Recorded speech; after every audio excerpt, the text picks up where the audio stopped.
तो चलिए दोस्तों, आज हम स्टडी करेंगे इलेक्ट्रिक फील्ड के बारे में।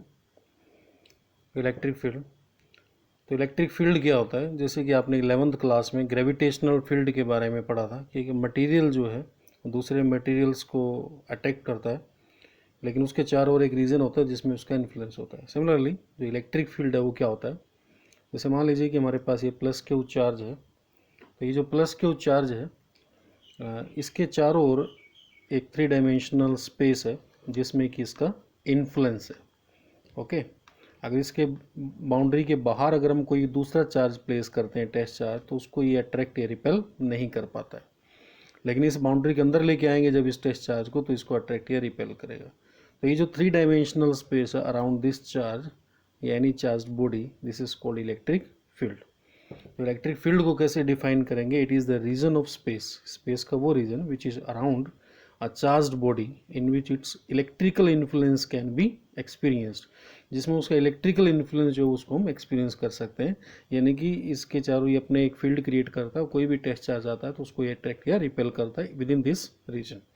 जैसे मैग्नेट का फील्ड होता है उसी तरह से इस चार्ज का भी एक फील्ड है। तो मैग्नेट का मैग्नेटिक फील्ड होता है और चार्ज का इलेक्ट्रिक फील्ड होता है, और मटीरियल का ग्रेविटेशनल फील्ड होता है। फील्ड की जो स्ट्रेंथ है, जैसे मैंने बोला कि अभी यहाँ पर जब ये टेस्ट चार्ज रखा है हमने, तो यहाँ पर इस पर कोई फोर्स नहीं लग रहा है, फोर्स जीरो है। लेकिन जैसे इस बाउंड्री के अंदर लेके आएंगे तो इस पर फोर्स काम करना शुरू कर देगा ड्यू टू दिस चार्ज। यानी कि फील्ड की जो स्ट्रेंथ है, इसका यहाँ पे जो फील्ड है वो जीरो है और अंदर कुछ ना कुछ नॉन जीरो वैल्यू है। The strength of electric field, जो फील्ड की जो स्ट्रेंथ होती है, it is different at different points. और किसी एक पर्टिकुलर पॉइंट पर जो फील्ड की स्ट्रेंथ है, this is known as electric field intensity. तो उसको हम इंटेंसिटी बोल देते हैं। That is more will be intensity, that is more will be field at that point. तो स्ट्रेंथ जो है इलेक्ट्रिक फील्ड की, उसको बोला जाता है field intensity. Now next is numerical value, जो वो क्या होगी इलेक्ट्रिक फील्ड इंटेंसिटी की। तो इलेक्ट्रिक फील्ड इंटेंसिटी न्यूमेरिकली किसके इक्वल होता है? जैसे मान लीजिए कि सपोज एक चार्ज है Q और R डिस्टेंस के ऊपर पॉइंट P लिया है, और यहाँ पर हमें फील्ड इंटेंसिटी फाइंड आउट करनी है ड्यू टू दिस चार्ज। तो कैसे फाइंड आउट करेंगे? तो जो न्यूमेरिकल डेफिनेशन है फील्ड इंटेंसिटी की वो क्या है? It is equal to the electric force experienced by unit positive charge placed at that point. Again I repeat, it is equal to the electric force experienced by unit positive charge. Unit positive यानी कि बिल्कुल छोटा सा infinite small positive charge हमने place करना है उस point के ऊपर जिसका अपना कोई फील्ड नहीं होगा। तो जैसे पी पॉइंट पर आपको फील्ड फाइंड आउट करना है due to this point charge plus q, तो आपने पी पॉइंट पर क्या प्लेस करना है according to this definition? Infinite small positive charge, a unit positive charge. तो वो जो इलेक्ट्रिक फोर्स एक्सपीरियंस करेगा उसी को बोलेंगे फील्ड इंटेंसिटी। तो कूलम्स लॉ अप्लाई करते हैं तो इलेक्ट्रिक फील्ड इंटेंसिटी की वैल्यू आप कैलकुलेट कर सकते हैं कूलम्स लॉ के according. The force of interaction between two charges, तो के की वैल्यू 1/4πε0, न्यूमेरिकली 9 × 10⁹ होता है। तो के Q1 Q है, Q2 1 है, तो 1 यहाँ पे मल्टीप्लाई करेंगे कोई फ़र्क नहीं पड़ेगा, डिवाइड बाय R स्क्वेयर। तो ये आ जाएगा आपके पास रिजल्ट। 1 से मल्टीप्लाई करके इस पर कोई असर नहीं होगा। तो यानी कि अगर प्लस क्यू चार्ज है, R डिस्टेंस के ऊपर फील्ड फाइंड आउट करना है, तो वो Q/R स्क्वेयर। तो ये फॉर्मूला बन जाएगा इलेक्ट्रिक फील्ड इंटेंसिटी के लिए।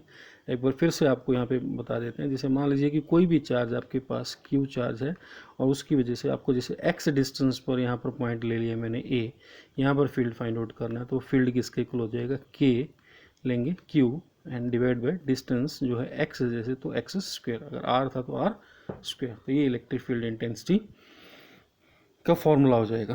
ओके, तो ये force experienced by unit positive charge है, ये पॉजिटिव पॉजिटिव को रिपेल करेगा, इसलिए फील्ड की डायरेक्शन रेडियली आउटवर्ड हो जाएगी। तो it is a vector quantity, natural सी बात है, डायरेक्शन है तो ये वेक्टर क्वांटिटी है। तो डायरेक्शन क्या होगी? अगर आप पॉजिटिव पॉइंट चार्ज ले रहे हैं तो उसके केस में जो इलेक्ट्रिक फील्ड इंटेंसिटी है वो आउटवर्ड डायरेक्शन में होता है। लेकिन अगर इसी की जगह पर यहाँ पे अगर मैं माइनस क्यू चार्ज ले लेता, नेगेटिव क्यू, तो वो जो माइनस क्यू चार्ज है वो इस यूनिट पॉजिटिव चार्ज को अट्रैक्ट करता है, तो फील्ड वो इनवर्ड हो जाता है। तो ये फील्ड जो आपका इनवर्ड हो जाएगा इसमें इन case of negative point charge. तो ये वाइस वर्सा में लिखा गया जैसे इसके अंदर, तो directed radially outward in case of positive point charge and vice versa, उसका उल्टा हो जाएगा। ऐसा यूनिट्स क्या बनेंगे इलेक्ट्रिक फील्ड इंटेंसिटी की? तो इलेक्ट्रिक फील्ड इंटेंसिटी क्या है एक्चुअल में? It is force experienced by unit positive charge, that is force per unit test charge है, force per unit test charge. तो इसलिए इसके यूनिट्स बन जाएंगे फोर्स के न्यूटन, चार्ज के coulomb, you will get newton per coulomb. तो इसके यूनिट्स बन जाएंगे न्यूटन पर कूलम, ये इसके यूनिट्स हो जाएंगे न्यूटन पर कूलम। और इसका डायमेंशनल फॉर्मूला भी आप लिख सकते हो इलेक्ट्रिक फील्ड का, फोर्स का mL/t-2, चार्ज जो होता है वो current into time, that is ampere into T हो जाएगा। इसको सोल्व करके आप ये आपके पास मिल जाएगा। तो this is about electric field and electric field intensity. Field बोलते हैं इसके रीजन को जो चारों ओर चार्ज के अक्रॉस है, और इंटेंसिटी जो स्ट्रेंथ होती है फील्ड की, न्यूमेरिकली किसके लिए होती है, force experience by unit positive charge. और कौन सा लॉ लगाते हैं, कूलम्स लॉ। फॉर्मूला क्या बन गया, KQ divide by R square. तो ये आपने याद रखना है। नेक्स्ट हमारे पास इसमें है, जैसे कोई भी न्यूमेरिकल आपको इलेक्ट्रिक फील्ड इंटेंसिटी के ऊपर एक छोटा सा न्यूमेरिकल प्रॉब्लम मैंने ली है इसमें। Determine electric field intensity at distance 1.6 micron meter from a proton. तो चार्ज प्रोटॉन लिया गया है, डिस्टेंस r आपको गिवन है 1.6 माइक्रोन 10⁻⁶ मीटर, चार्ज प्रोटॉन पर ये होता है। तो फील्ड फाइंड आउट करनी है, फॉर्मूला KQ/R²। K की न्यूमेरिकल वैल्यू 9 × 10⁻⁹, 1.6 मल्टीप्लाई बाई 10⁻⁹ ये चार्ज पुट किया प्रोटॉन का, और ये डिस्टेंस का स्क्वायर। इसको सोल्व कर लेंगे, you will gate electric field intensity in newton per coulomb. तो इस टाइप के न्यूमेरिकल, सिंपल न्यूमेरिकल जो है वो आप सॉल्व कर सकते हैं। Next is electric lines of forces.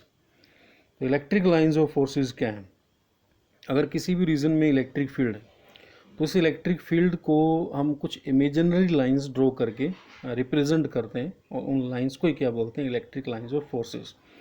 तो the diagrammatic representation of electric field in a region, the diagrammatic representation of electric field in a region are called electric lines of forces। तो ये कोई actual में lines नहीं होती हैं charge के चारों, हमने इमेजिनरी लाइंस सपोज की हैं।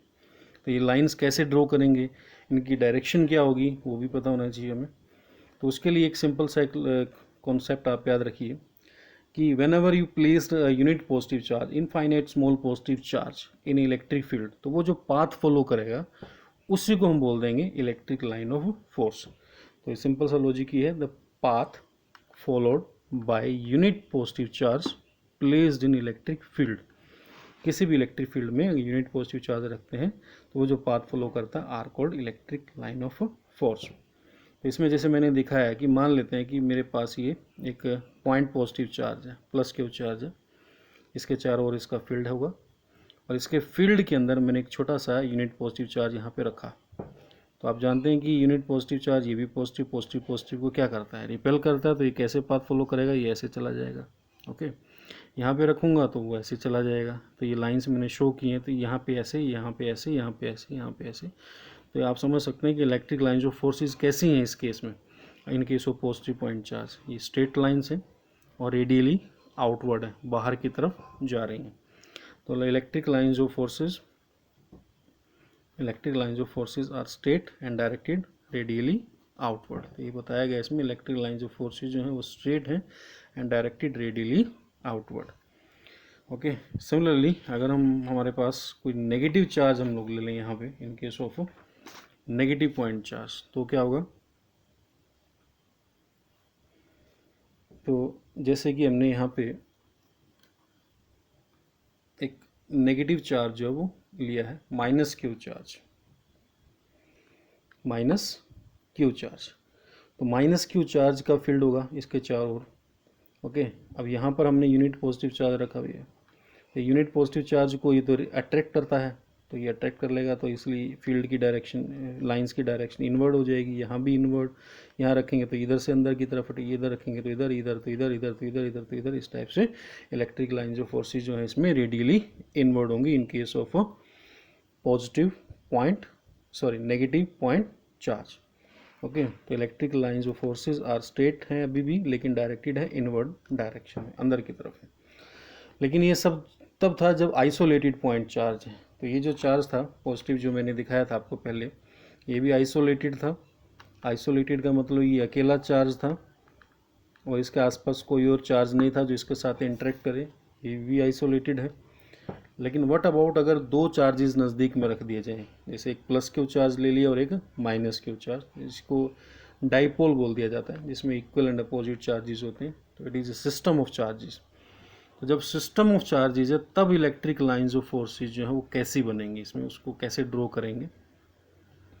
तो जैसे ये पॉजिटिव चार्ज है, तो पॉजिटिव में जैसे अगर यहाँ रखेंगे चार्ज हम लोग, यूनिट पॉजिटिव छोटा सा चार्ज, उसको ये रिपेल करेगा इस तरफ को, यहाँ रखेंगे तो इधर से रिपेल करेगा, इधर तो इधर, तो ये डायरेक्शन है आउटवर्ड।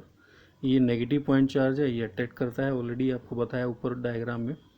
अगर यहाँ पे रखें बीच में इनके, तो ये रिपेल करेगा पॉजिटिव पॉजिटिव को, लेकिन ये इसको अटैक करेगा, तो ये इस टाइप से पाथ अपना फॉलो करेगा। तो ये इलेक्ट्रिक लाइन ऑफ फोर्स हो गई, which originate from positive point charge and ends at negative charge. अगर यहाँ रखेंगे तो ये रिपेल करेगा, लेकिन at the same time negative charge इसको अटैक कर रहा है, तो इस तरह से ये चार्ज इस तरह से फ्लो करेगा इसकी तरफ। यहाँ रखेंगे तो इस टाइप से, इधर रखोगे तो ऐसे, यहाँ रखोगे तो ऐसे। तो इलेक्ट्रिक लाइंस ऑफ फोर्सेज अगर आप देखें तो इस केस में कर्व्ड है, कर्व भी हो रही हैं, और स्टार्ट कहाँ से कर रही है, पॉजिटिव चार्ज से, एंड कहाँ पे हो रहा है, नेगेटिव चार्ज पे। तो ये डिसकॉन्टिन्यूस कर्व्स हैं, दैट इज इनके एंड्स होते हैं, these started from positive charge and ends at negative charge. तो electric lines of forces originated from positive charge and ends at negative charge. These might be straight lines. Straight lines किस case में होती हैं, in case of point charge, and curved भी हो सकती हैं, curved भी हैं in case of system of charges. System that is दो या दो से ज़्यादा चार्ज हो तो वहाँ पर ये कर्व भी हो सकती हैं। अब अगर हम लोग जो हैं दो सिमिलर चार्ज ले लें, तब देखते हैं कि इलेक्ट्रिक लाइंस ऑफ फोर्स जो है वो कैसी होंगी। दो अगर सेम साइन के चार्ज हम लोग ले लें, तो in case of two similar charges, electric lines of forces जो है वो क्या होंगी, कैसे इनको ड्रॉ किया जाएगा। तो इधर हमारे पास प्लस क्यू चार्ज है, और यहाँ भी हमारे पास प्लस क्यू चार्ज है, मान लेते हैं। ओके, तो अब इलेक्ट्रिक लाइंस ऑफ फोर्सेज जो है वो क्या कैसे इसमें होंगी, कैसे उनको ड्रॉ करेंगे। तो यहाँ पे पॉजिटिव चार्ज के केस में रेडियली आउटवर्ड, जैसे कि आपको दिखाया गया था, यहाँ भी आप आउटवर्ड डायरेक्शन में ले लेंगे, आउटवर्ड, यहाँ भी आउटवर्ड, ठीक है। नाउ व्हाट अबाउट अगर हम यहाँ पे कोई भी चार्ज यहाँ पे यूनिट पॉजिटिव चार्ज प्लेस करते हैं, तो ये रिपेल करेगा, ये भी रिपेल करेगा, लेकिन इसके नज़दीक है तो इसकी ताकत ज़्यादा है और इसकी ताकत कम है, इसका फोर्स कम लग रहा है, इसलिए थोड़ा सा इस तरफ को सेंटर की तरफ मूव करेगा।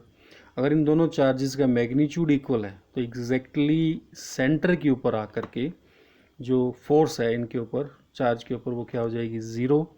दैट इज़ यहाँ पर इलेक्ट्रिक फील्ड ज़ीरो हो जाएगा यूनिट पॉजिटिव चार्ज पर फोर्स ज़ीरो है तो इस पॉइंट को हम बोल देते हैं नोड पॉइंट। क्या बोल देते हैं, नोड पॉइंट और nodal point where electric field is zero. तो जो नोड पॉइंट है वो हमेशा दो सिमिलर चार्जेस के बीच में ही आपको मिलेगा। अगर यहाँ पे यूनिट पॉजिटिव चार्ज रखें तो ये रिपेल करेगा, ये भी रिपेल करेगा, तो ये लाइन इस तरह से ड्रॉ होगी। यहाँ पे रखेंगे तो कुछ पाथ इस टाइप से हो जाएगा, यहाँ पे रखेंगे तो इस टाइप से हो जाएगा, यहाँ पे रखेंगे तो इस टाइप से हो जाएगा, इधर रखोगे तो इस टाइप से हो जाएगा, इधर रखोगे तो इस टाइप से हो जाएगा, यहाँ रखोगे तो इस टाइप से, इधर रखेंगे यूनिट पॉजिटिव चार्ज तो इस टाइप से। तो ये कुछ इलेक्ट्रिक लाइंस ऑफ फोर्सेज ऐसे ड्रॉ होंगी। इट अपीयर्स दैट कि एक दूसरे पर ये लेटरल प्रेशर एक्सर्ट कर रही हैं, एक तरह से प्रेशर यहाँ पर एक दूसरे के ऊपर एक्सर्ट कर रही हैं। जबकि डाइपोल के केस में क्या हुआ था कि वो उनकी लेंथ जो वो कॉन्ट्रैक्ट हो गई थी। नोड पॉइंट के बारे में फिर से बता देते हैं आपको कि जैसे ये पॉजिटिव चार्ज है, ये यूनिट पॉजिटिव चार्ज को रिपेल कर रहा है, अगर यहाँ पे रखा जाएगा तो ये भी रिपेल कर रहा है, दोनों फोर्सेज एक दूसरे को कैंसिल आउट कर देंगी बीच में कहीं पे। तो जहाँ कहीं पर भी फोर्सेज ज़ीरो होंगी, नेट फोर्स ज़ीरो हो जाएगी यूनिट पॉजिटिव चार्ज पे, वहाँ पर फील्ड ज़ीरो हो गया, और ऐसे पॉइंट को बोलते हैं नोड पॉइंट या नोडल पॉइंट। तो जो नोड पॉइंट है वो हमेशा बीच में मिलेगा बिटवीन टू सिमिलर चार्जेस। जैसे मान लेते हैं कि इसका मैग्नीट्यूड जो है वो इससे ज़्यादा है, ठीक है। तो अगर इसका मैग्नीट्यूड इससे ज़्यादा है तो नेचुरल सी बात है कि इसका फील्ड जो इसके नज़दीक स्ट्रॉन्ग होगा, तो नोड पॉइंट जो थोड़ा सा इस तरफ को शिफ्ट हो जाएगा, और अगर इसका मैग्नीट्यूड ज़्यादा है तो नोड पॉइंट आपका इस तरफ को शिफ्ट हो जाएगा। तो these are electric lines of forces. फिर इसके बाद जो इलेक्ट्रिक लाइंस ऑफ फोर्सेस की जो प्रॉपर्टीज़ हैं वो हम डिस्कस करेंगे कि what are the properties of electric lines of forces. तो प्रॉपर्टीज़ में आपने यही लिखना है कि these are diagrammatic representation of electric field in a region. These may be straight lines in case of positive point charge and negative point charge, and may be curved in case of system of charges. And these originated from positive charge and ends at negative charge. These contract longitudinally in case of opposite charges, and these exert lateral pressure in case of opposite charges, जैसे कि आपको इसमें बताया गया. Okay, thank you.